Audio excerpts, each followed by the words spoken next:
Hey everybody, Raven here. Today we have some really awesome local coin shop pickups that we're going to share with you today. And we have six Carson cities on the table. Dates that I've never had before and cool GSA ones that are hard to get anymore. We're going to start it off with this 1884. It comes with a nice box and look at that beautiful cartwheeling going on there. That is a great coin and just in excellent condition.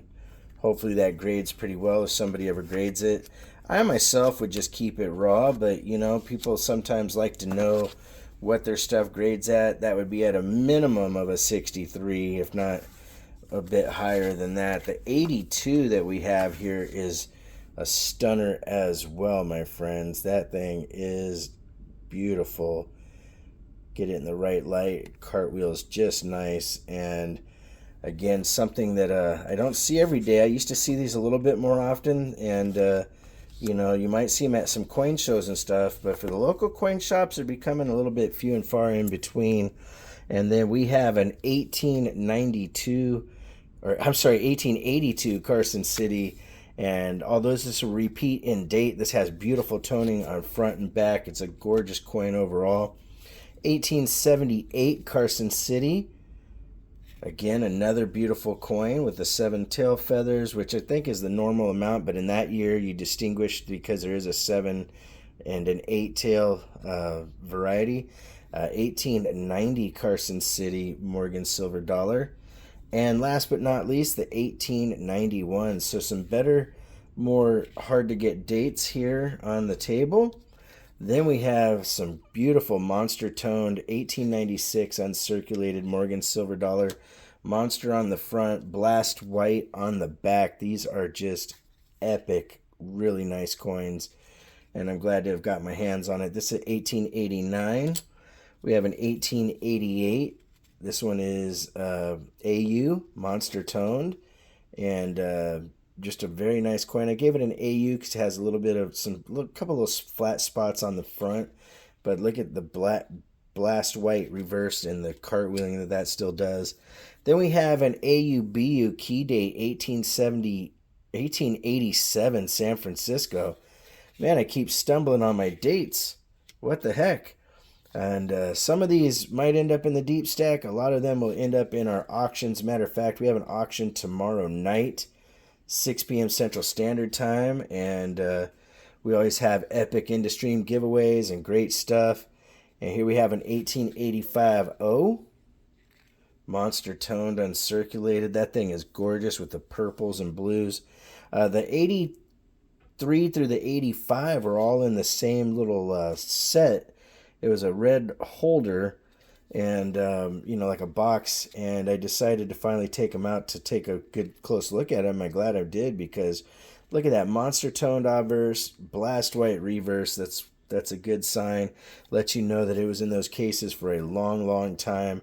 This 81O is also monster toned, and it is uncirculated. Just a beautiful set of different Morgans and different dates to possibly get your hands on.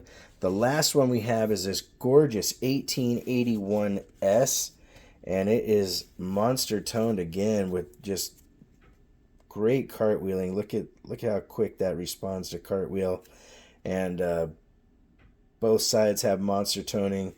1881S, beautiful example for a Morgan silver dollar. And a lot of these ones that come in the capital plastic boxes like this, they tend to be really nice. Speaking of giveaways, I got my hands on some really nice 1969 uncirculated blast white 40% halves. These will probably go into the giveaways to make them more extreme. Then we have a half-gram piece of gold. This has a Statue of Liberty on it, limited to 9,999 pieces total, and it's just a half gram, but it's a cute little coin. Comes with a certificate of authenticity and in this American mint packaging here. But I thought that was kind of cool to find a small piece of gold that's, you know, affordable, and it'll go to a good home at some point. And then we have a couple of Libertads from 2020 proofs. Just gorgeous. I have people ask me all the time if I can get my hands on some Libertad proofs. I was lucky enough to get my hands on 2 of them. And you don't often see them with just the ounces. A lot of times people try to sell them in the sets, but these 2 were hanging out by themselves, so we got those. And next item up is a 1943 Philly Walker. This thing is absolutely gorgeous.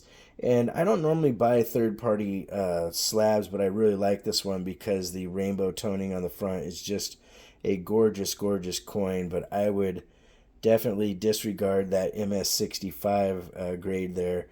This one, because of what it is, will probably go into my personal stack, and I'll probably crack it out of this slab and just put it in a 2x2 because it is super, super pretty. I really dig monster toning, and sometimes I keep them and sometimes I can't, but that one, I'm thinking I might end up keeping it. Next, we have a 1909 Lincoln Wheat Cent uncirculated red-brown with a little bit of a rotated die, but look at how nice this sucker is. It's got some toning to it, a little bit of character, a little bit of a rotated die, so I thought that was neat. Then we have a gorgeous 1873 Seated Liberty half with arrows. This thing is a really nice example, and just an overall beautiful coin. I love coins. I can't help it. And the last of the walkers that I picked up recently is this 1940S. This is more of considered of a key date, and MS64 NGC slabbed and certified. Toned on the obverse, blast white on the reverse. This is a very, very nice coin. Kind of a key date. If you look up this coin and its pricing, they're up there a little bit. All right, 1926 sesquicentennial $2.50 gold in an AU/BU condition. I actually think this is more of a BU, but I tend to grade on the air of being a little bit conservative. But either way, even in this condition, this coin is close to $600 in value, but is one of those ones that I don't see them often. I saw a couple a while back and grabbed them, and this one I had to grab it while I could, so that is a very, very nice piece. Then last but definitely not least is this beautiful War nickel. It's a complete World War II nickel silver uncirculated set, and it's got a price tag on it that I didn't pull off, but you know, that's fine. This set goes for a good amount, and you'll see why here. I'm going to take the camera and take a close look at how beautiful these are. And this is a working lockbox. It has a little drawer here that has a certificate of the collection, and just a really cool item for whoever ends up getting this. So if you haven't subscribed by now, please make sure to give us a thumbs up, hit that subscribe button, and hopefully we see you at one of our auctions in the near future.